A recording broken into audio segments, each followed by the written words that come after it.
Good morning, everyone. Glad to see all of you. And I hope why you're out so early because we have the pleasure of having Charles Gessert here today.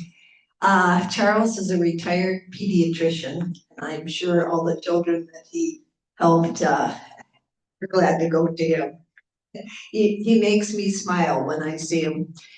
Charles is, in addition to being a retired pediatrician, a very active member of the Lake Superior Free Thinkers. And I think some Unitarians through the years have probably attended the Free Thinkers. So he will be talking today. He will be talking today about democracy and ideology, AKA religion. And so I want everyone to give a round of applause to Charles to get him started, please. Okay, well, Will has a responsibility to get me to move over in front of the camera if I wander off. The topic of democracy and ideology is drawn from a course I just completed teaching at the University for Seniors, 16 hours. And I don't think I'm going to have 16 hours to cover the material that we've got. It'll seem like I need it though, because there's a great deal of material. And I'll just, we'll get as far as we get, and then we will schedule another follow-up session if we need to. Broadly, when I do give talks, I like to get at least two outcomes. One is that you teach me something. So I want at various times for you to raise your hand and speak loudly, and Meredith will give you a microphone to speak in. The other is there should be a certain amount of entertainment value. In other words, you should come away with at least some amusement or ideas or thoughts that you haven't had before. That's broadly our goal.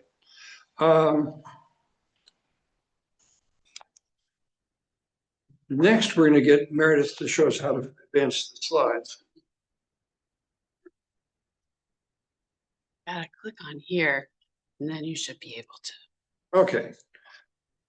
Now, broadly,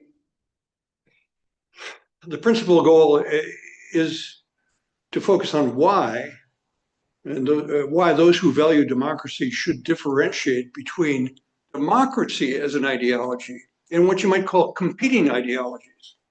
In other words, what is an ideology in this sense? Well, it's a way of organizing society or a way of organizing our personal lives.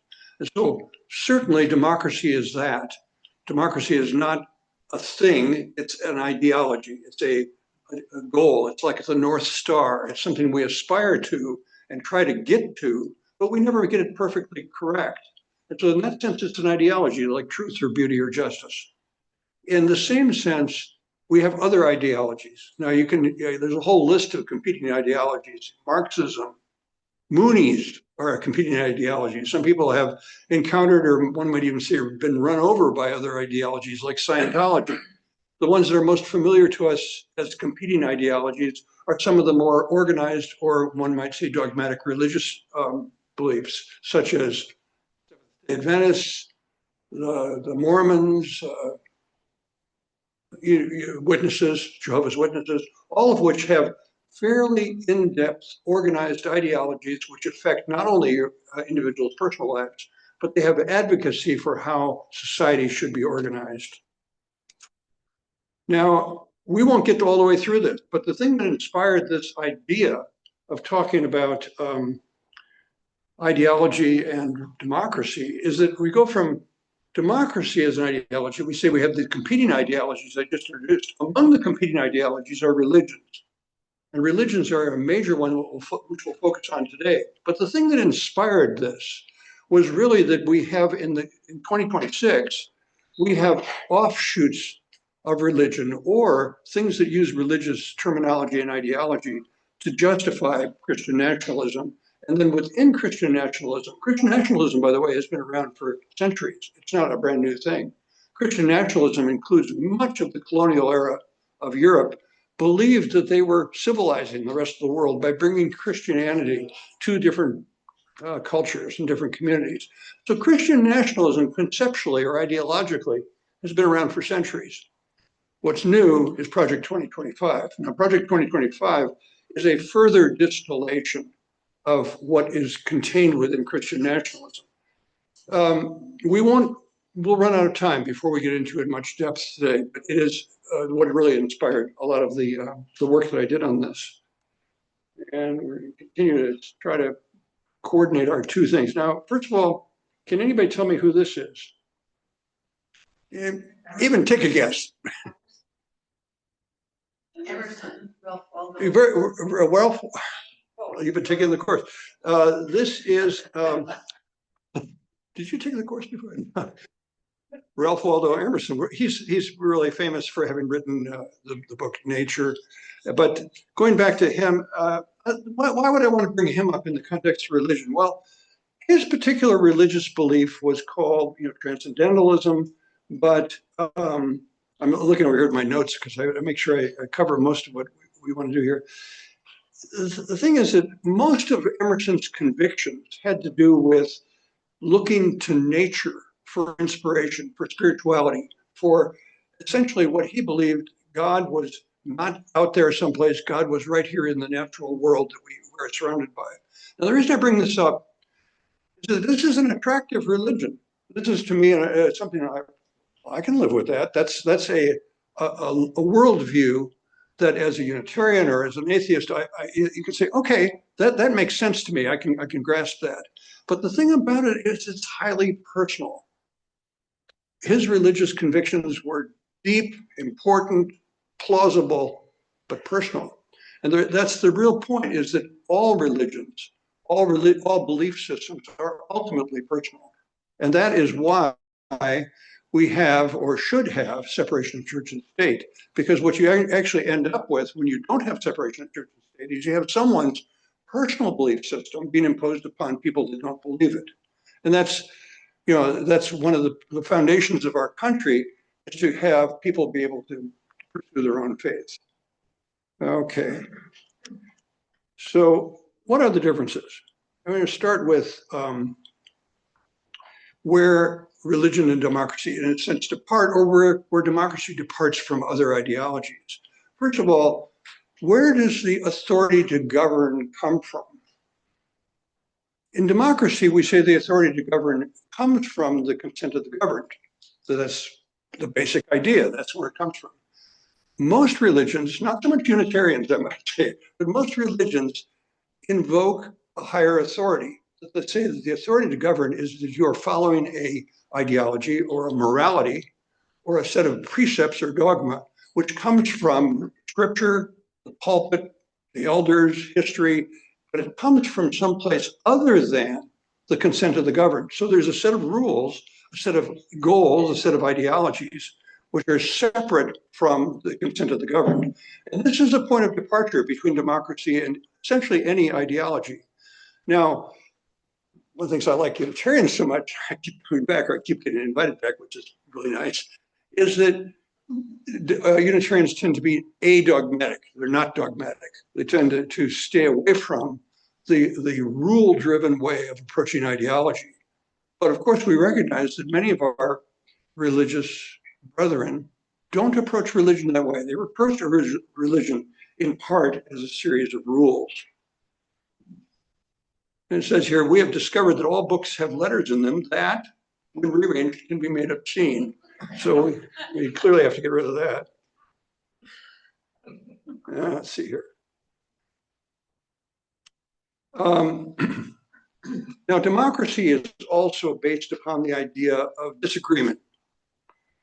Democracy means that people with competing ideas get into a room and they talk about the ideas, or they vote on them, or they try to see if they can be convincing in the way they present their ideas in such a way that others will follow them or will agree.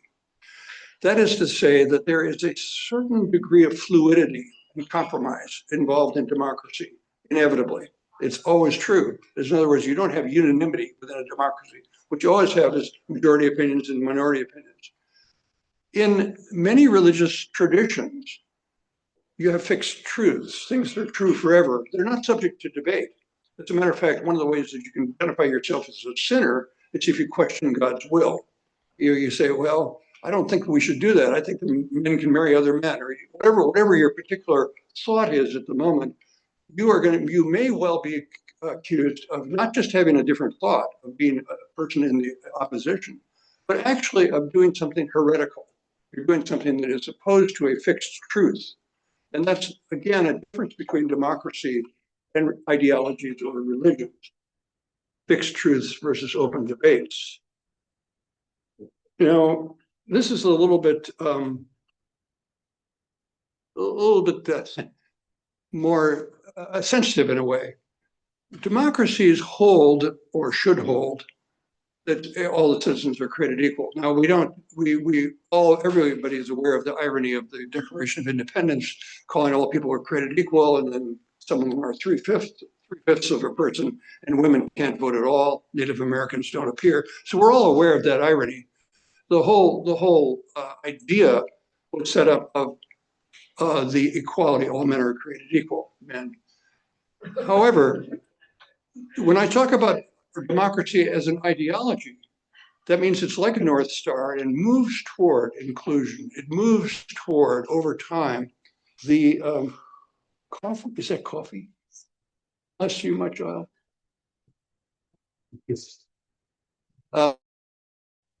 It moves toward, over time, toward inclusion. So democracy is amendable. I just referred to it a minute ago. That it's not subject to fixed laws. It's actually plastic. It can be fungible. It can be changed over time. Well, same around the idea of inclusion is that you've got, over time, democracies move toward greater and greater inclusion. We've somehow, one of the great advances of civilization was extending the vote to women. I guess men thought they were being really generous at that point, but we've gotten over that. So we now say, please, help us get out of the mess we've gotten into. And there's the efforts to include minority populations. There's efforts to include naturalized citizens. That's another way of saying immigrants. There are lots of efforts to extend citizenship. That's an ideology. Religious ideologies don't necessarily have that goal. In other words, many religious ideologies say that there are the saved and the unsaved, the people that have been born again, the people that have not, the people that are in the circle and people that are outside the circle. Everybody within the circle, everybody that's been saved or had been born again, may be equal to each other, but there's a whole nother class of people that are outside the circle. And there's also a very strong hierarchical set of thinking that goes into clergy versus lay, as I mentioned, saved versus unsaved, and in many religions, men versus women. So there's a great deal of hierarchical thinking that is, I wouldn't say universal in religion, certainly not within Unitarians and many other liberal Protestant beliefs. And within the Catholic community, there are many people that are much more open to this idea of equality of citizenship.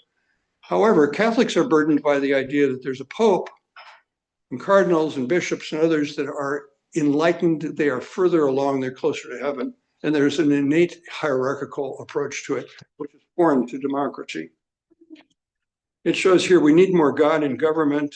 I like this particular cartoon because the menacing postures it's all men versus women, but it's also, whereas the people in the background are doing clear violence, the guy in the foreground is simply raising his cross, but it could be used in much the same way. Okay. So far, I'm doing a pretty good job of staying in front of the camera, right? Okay, minority rights versus moral majoritism. This is, again, that democracies tend to, or have an ideal of, protecting minority rights. In other words, we're not always very good at it, but at least it remains as a pole star, a goal that we aspire to. Religious politics can push toward enforcing majority moral voices. Think about gender roles, speech, beliefs, banning books. I mean, there's a tendency within many religious traditions to think that the minority point of view it's okay to suppress it altogether. It's okay to exclude it from the circle of what is considered civilization. Okay, gay teen worried he might be Christian. This is from one of my major sources for research, which is The Onion, and from several years ago. Okay, pluralism versus exclusivity. I think we've already touched on this enough that we don't need to spend more on it. But some religions make exclusive truth claims. This is the one true faith, the one truth God, true thing. Whereas pluralism means, well, you can have your belief, and I can have my belief, somebody else can have a different belief, and it's okay. We're all okay because we accept the fact that we're going to be different, and that's one of the essences of a functioning democracy, is that you have tolerance for your people that disagree with you. I'm going to do a little digression here and just say that in my democracy course that I taught at the University of Seniors, everybody's got their pet list of people that they think are the villains of our history. And you probably have your own list. In fact, a lot of people have contemporary lists. But in my list, one of the villains of our history is Newt Gingrich. And the reason he is because Newt Gingrich is the one that legitimized, in fact, insisted upon considering your opponents as evil, considering your opponents as traitors, considering them as essentially heretics. If the person opposes you, they're not just having a different opinion, they're actually evil. They're actually something that has relinquished their rights to full citizenship because they are traitors or heretics or whatever. And so that's the truth claims that Newt Gingrich was essentially promoting in that whole line of thinking. In other words, we on the inside know certain things, and people that don't believe what we believe are not that they disagree with us. They're less than human. Secular law versus religious law, we've already touched upon. I won't spend more time on that. It says here, we're working on a promising new treatment for heresy. Maybe a little harsh, but okay. Now, what I'd like to do is pause for a minute and get your ideas. This is not exactly a test question. You won't get a grade on it, but I'd be very interested in the ways in which you see religion and democracy as compatible. And I'm going to have a list of them. There's a whole bunch of them. And the ways in which we see them as perhaps incompatible. And I've, of course, been listing some of those that there are divergences, but I'd like to get your ideas. And I know that you're not all shy, so somebody's going to have an opinion. And Meredith, you'll have another microphone. Oh, yeah. Right here. So. And if you don't volunteer to talk, we'll call on individuals. I think incompatibility, we're living through it right now. Yeah. You know, compatibility, like we say secular love and religious love, if you will. Love is love. Yeah. And so again, people have different opinions, different truths. So how do we deal with that, you know? Good. Other thoughts? Compatible or incompatible? Any thoughts from our online friends?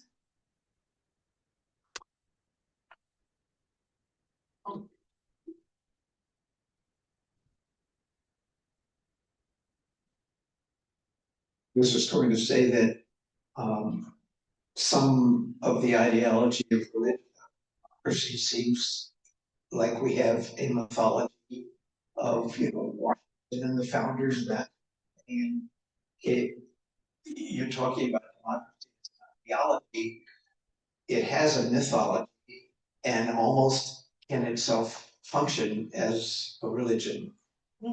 Oh, I very much agree. I very much agree. As a matter of fact, I could be accused of being a little dogmatic, if you will, in the sense that I feel that certain principles ought to be honored in a variety of contexts, not just within one narrow context, but in a variety of contexts. And that then edges toward the sort of, well, you use the term mythology, which is really interesting. And I'll think about that because obviously, I have an older brother named George Washington Gessert. His father, my father, was George Washington Gessert. That is because my father was born on George Washington's birthday, so his family named him George Washington. My brother was then labeled George Washington Jr.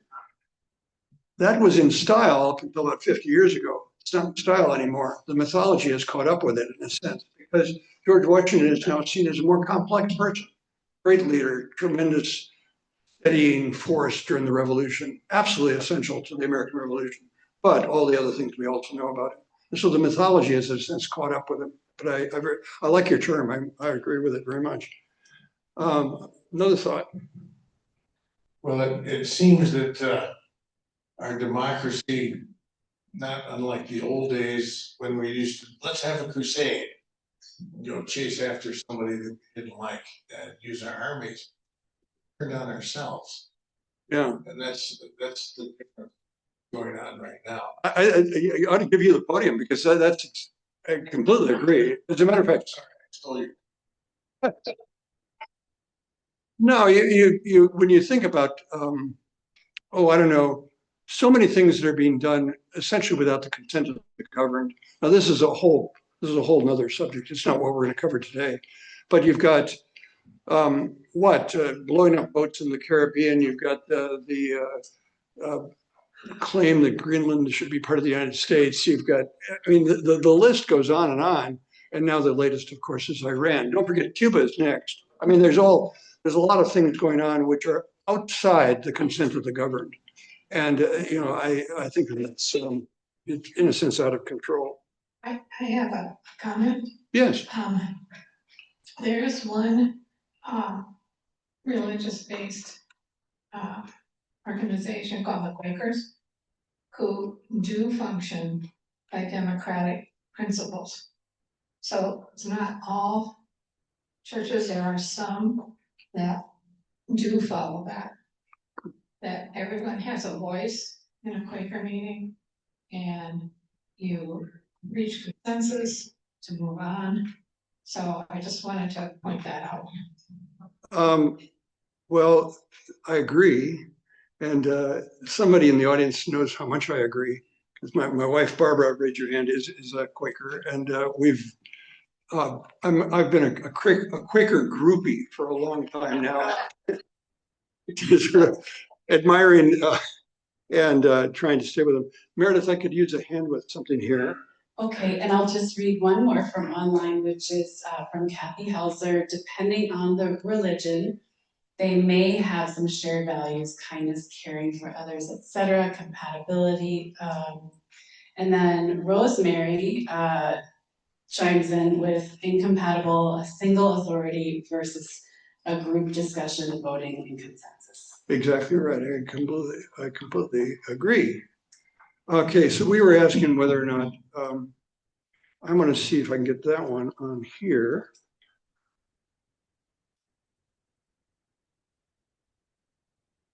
We're getting close. Okay. There we go. You good now? Yeah. Okay.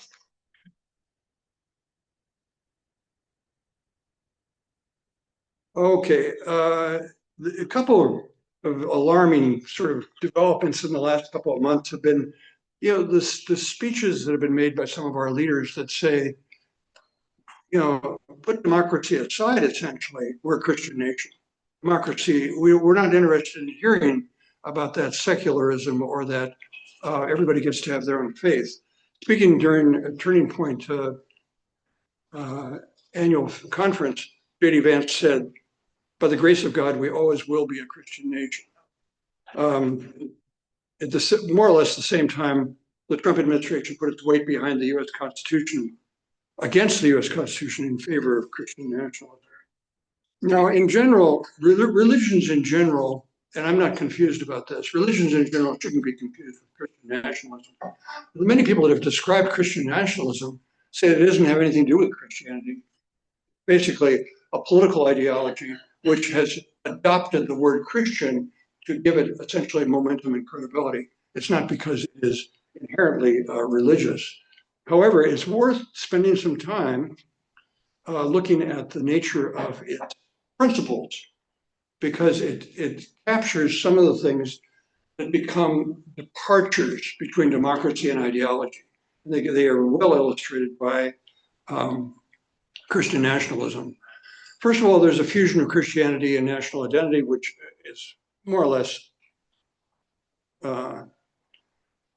well, I would say that Christian nationalism is not a single officially defined doctrine, but in most instances, it is a political ideology that calls for Christianity to become the characteristic of the nation. And we see our, again, my cartoons are multi-purpose. This is, of course, not just anybody putting the square peg in the round hole. It's also an elephant. In fact, I think he has a Confederate flag, belt buckle. He's carrying a weapon. It's got a lot of things, that are going on there. Okay. Principles of Christian nationalism include the divine sanction of the state, which means that the state is not operating, again, it's not operating on the basis of the authority of the governed. It's operating on the basis of the divine sanctions that come from God. And that's a very clear departure between democracy and, in this case, Christian nationalism. But it's something to keep an eye on in all ideologies. If somebody says, well, I'm a Mooney, where does the authority to tell us how to live our lives come from? Does it come from the consent of the governed, or does it come from another source? Essentially, any ideology can be held up to that litmus test and to see whether it works or not. Obviously, there's a preference for Christianity in law and policy. Think of public symbols, Ten Commandments, education, where public funding goes. Now, this is really interesting. Until quite recently, public funding wasn't used for charter schools, voucher systems, homeschooling, or Christian schools. And now that more or less that wall has been breached. And so now there's, in many states, particularly Ohio and several others, a great deal of the public funding for education has been diverted. And that's, again, a breakdown of the secular nature of a democracy versus the preference given, or the preference for Christianity given in Christian nationalism. Again, one of my favorite cartoons. This one I like, not only because of the red necktie, which is a real characteristic of the cartooning of Donald Trump, but I like the lightning in the background. It gives a sort of an ominous feeling to the whole thing. And of course, the innocence and helplessness of liberty in the face of this onrushing train is fetching. Okay, moral governance based upon Christian norms. Now, if you're having any trouble grasping this, just think of sexuality, family structure, gender roles, reproduction. I mean, basically the government is adopting from Christian nationalism rules which it would like to enforce on everybody. In other words, I used to think of Republicans, and particularly conservative Republicans, as people that wanted to get government out of our lives. What about our bedrooms? What's out of our life? How does that apply? So it's an interesting and important part of the distinction of Christian nationalism. Rejection of church-state separation, that at this point is kind of a well duh.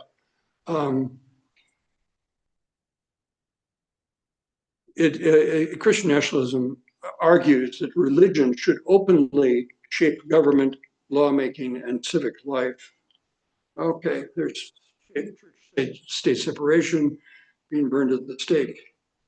And then lastly, or near the last here, is another principle of Christian nationalism, is that there's a cultural and social hierarchy. Now, this reminds me a little bit of the saved and the unsaved. There are people that are within the circle of trust and those who are outside of it. But Christian nationalism does embrace patriarchy, clinical authority or clerical authority, biblical social roles, which include the relationship between men and women. Christian nationalism is, some of the more extreme spokespeople for Christian nationalism will argue that women shouldn't vote, or that they should just be home. And Sally, you should be reminding, you should get your guidance from Will. We all know that that's true. Hey, it's okay. Not yet, Sally. It's okay. Okay. Let's see where we're going with this. Now, this is something that I didn't, when I was preparing materials and looking at the principles of Christian nationalism, I was surprised to see this in print. There was a suspicion of pluralism. You know, I was initially very, yeah, again, maybe a limitation of my thinking, but what's exactly wrong with diversity or inclusion or equality? You know, the anti-DEI movement is not just a little bit of theoretical thinking about being anti-DEI. It's defunding organizations that retain their DEI programs. And if you have just a footnote, for a long time I was on the admissions committee of the medical school here, and people would come in and who's qualified, who's not qualified to get into the school. Well, this particular medical school, emphasizes the needs of the Native American communities. And so if somebody comes in and they're not just by blood a Native American, but they are culturally Native American, as far as I'm concerned, that gives them several steps up in terms of being able to meet the needs of the Native American community. They're going to be able to communicate better. They're going to understand the problems better. They're going to be able to come up with solutions which are acceptable within the context and the value systems of the community. So in a sense, I'm guilty of exercising certain diversity principles in operating on the admissions committee of a medical school. I'm going to say, well, this person, the qualifications we're looking for are not just their test scores. It's not just their letters of recommendation. It's not even just their college GPA. They have to be good in all those areas. They have to have good letters. They have to be well qualified to get into medical school. But in addition, we're going to look for people that have the cultural connections or understanding or knowledge or wisdom that will help them carry forth and be effective in their community. Well, that's diversity, all right, and I guess I'm guilty. And if I had a chance to do it again, I guess I'd be guilty again. Okay, Make America White Christian Nationalist. I like this because it looks so much like the cap. You know, you have to really read it to realize it's okay. This is another one that's kind of interesting and a little bit unexpected. You may or may not, and this is, again, one of the principles of Christian nationalism. You may or may not be aware that the theme of a glorious past, which is now going to be stolen from us, immigrants or somebody, but it's been stolen from us, and then we're now going to restore it. That's an old theme. Mussolini invoked the Roman Empire when he was building up Italian nationalism. The Aryan race was very much central to German identity until it had been polluted by gypsies and Jews and Slavs and other people that had polluted the Aryan race.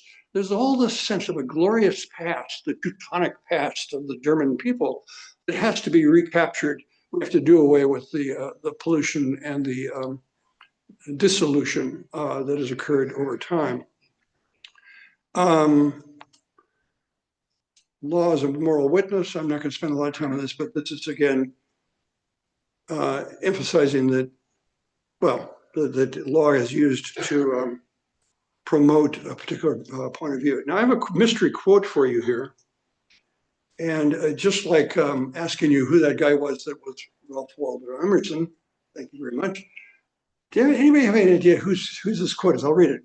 Mark my word, if and when these preachers get control of the Republican Party and they're trying to do so, it's going to be a terrible damn thing. Frankly, these people frighten me. Politics and governing demand compromise, but these Christians believe they are acting in the name of God, so they can't and won't compromise. I know, I've tried to deal with them. Any idea who said that? Nixon? Close enough. Barry Goldwater. And he was struggling with much of the same thing that I've mentioned earlier about Newt Gingrich, that these people were now, the compromise was out the window. We're not going to compromise. We're going to promote a particular point of view. Now, in a talk today about democracy versus ideology or democracy in the context of religion, this is really an important thing. A pluralistic society, a secular society, is going to have to be tolerant of not only tolerant of, respectful of the people you disagree with. The people you disagree with have a legitimate access to their point of view. And even if you thoroughly disagree with it, on every bet, you think it's wrong because it's stupid, it's wrong because it's too expensive, it's wrong because it's wrong, you still have to say they have the right to have that opinion. And that was the ability to compromise is a key part of democracy. And it's one of the things that some religions are not very good at. They say we have a moral law which is absolute. And if we depart from that moral law, we are again relinquishing part of our legitimacy as citizens. We're in a sense branding ourselves as heretics or lesser people. Now, in the interest of time, and it is 5 after 10, and you guys only have 10 more minutes, I want to see, first of all, if there are any thoughts and reactions to what we've covered. The next part of the talk would be to go into the principles of Project 2025. These are accessible online. You can get them on your own. I don't have to do them, but I can run through them fairly quickly. I also have a few cartoons I'd like to show you, but let me see what thoughts there are about what we've heard and reactions to it. You're going to go home and renounce your Mooneyism or whatever. You're no longer going to be a Scientologist. You know, this thing about diversity, if the earth weren't diverse, we wouldn't have an earth. You know, And so we have to be diverse. the wonderful thing about that, completely agree, of course. Wonderful thing about it is that diversity is strength. Diversity is strength. You look at how a company is setting itself up. If it has a single product, it's vulnerable. If it has a variety of products it's providing, it becomes able to respond to market conditions that change. Nature, without diversity, you don't have evolution. All of evolution is based upon diversity. Without diversity, you don't have survivability when conditions change. If you have a bunch of other thoughts. Charles, are you sure you're not? Have Michael travel. Wait a second, 1 second. Am I sure I'm not what? Are you sure you're not a Unitarian? You sure sound like one. Oh, man. Well, the one thing we went over, I went right past is that, you know, I'm what I call an out of the closet atheist, which means that, you know, like many people, you know, I have doubts and things I'm not sure about and whatever, but I kind of am out of the closet because I don't like the word agnostic. I just like to say, well, I'm an atheist. However, I prepared a talk, and I may have given it here at one point, why I am an atheist. And the why I am an atheist obliged me to come up with all the strengths of religion and to acknowledge religion has 4 major strengths. I mean, it provides a codification of morality. It doesn't create the morality, but it provides it, it writes it down, enforces it, reminds us of it, teaches it, educates people about the rights of morality. Secondly, meaning, where we come from, where we're going. We don't always have answers. Even the most devout religious people still have doubts. You don't have answers, but you at least have a construct or a framework within which to ask the question. The thing I love most about religion is religion gives people a sense of justice. There's a sense that if you do something good, there'll be a reward. It's not necessarily going to be immediate. You're not necessarily going to get money or thanks or anything right away. But ultimately, good is rewarded and bad is punished. Now that is faith. Talk about faith. There's a lot of evidence that doesn't work that way. But religion offers us the sense of hope. And then the last, and the one that's most tangible to everybody, is community. Religions provide everybody with a set of people that they've shared experiences with, they've shared values with, they've shared ideas with. And in a sense, a well-functioning community is a democracy. A lot of diverse views are present within it. So anyway, the point being that I may be an out of the closet atheist, but I have a lot of respect for religion. And I also have a lot of respect for the roles that religion plays in people's lives, essentially getting them through the tough spots many times. Let me see if we have any cartoons that we want to show. There's a Project 2025. I don't know anything about this. I'm just going to go through these quickly because we're out of time. This is one of, now this cartoonist is, this is Clay Bennett in the Chattanooga Times News. Clay Bennett, if you go home and you just Google Clay Bennett, first of all, his cartoons are free. He just posts them. He doesn't require you to pay for them. And Clay Bennett is one of the most wonderful cartoonists. Very few of his cartoons need captions. they almost all are entirely visual. There's one that I'm not showing right here, but it shows three people sitting at a library table, and one of them is reading Edgar Allan Poe, another one's reading Stephen King, and they're just sort of calmly reading. And there's a guy with his hair standing up is reading the news.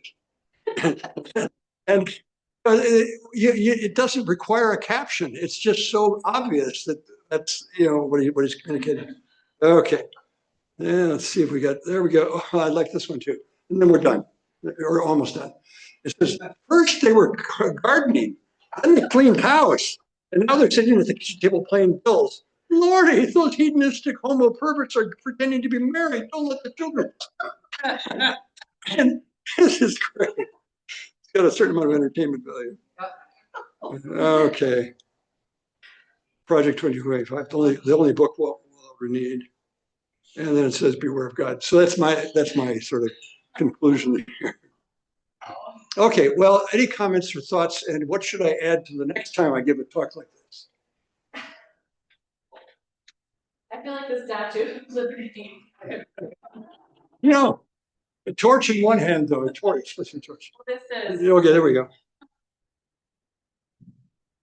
You think that the Project 25 group has perhaps overreached their enthusiasm?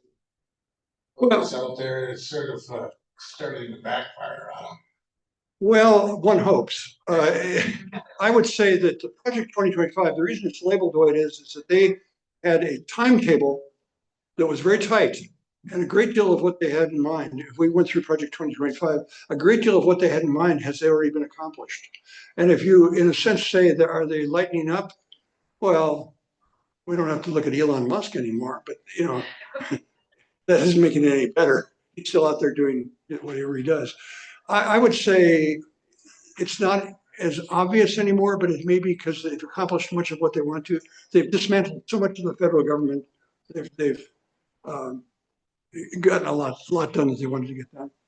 Any point of view that is attempting to join things into a single theme is inherently violent, in my opinion. Yes. No, basically, that's almost a theme for democracy, because what you're saying is we are inherently diverse, whether people believe in diversity or not. We're inherently diverse, and therefore, if you're going to have any kind of way of looking at citizenship, you have to accept the fact that people are not all alike. That being said, the Western intellectual tradition is inherently then violent. I'll have to think about that one. Because there's an emphasis on unity in our Western intellectual tradition. That's then inherently violent. See, what I'm doing is I'm trying to, in my mind, to pull that together with the colonial era and the imperialism, imposing essentially Western civilization on cultures that had nothing to do with it. And it's really interesting, the inherent violence of it. Okay, I think that we're out of time, or almost. Any last minute comments? I've got more cartoons, but that's. I was just going to check online, and it looks like we don't have additional comments there, but I have, let's please just thank Charles for this wonderful presentation.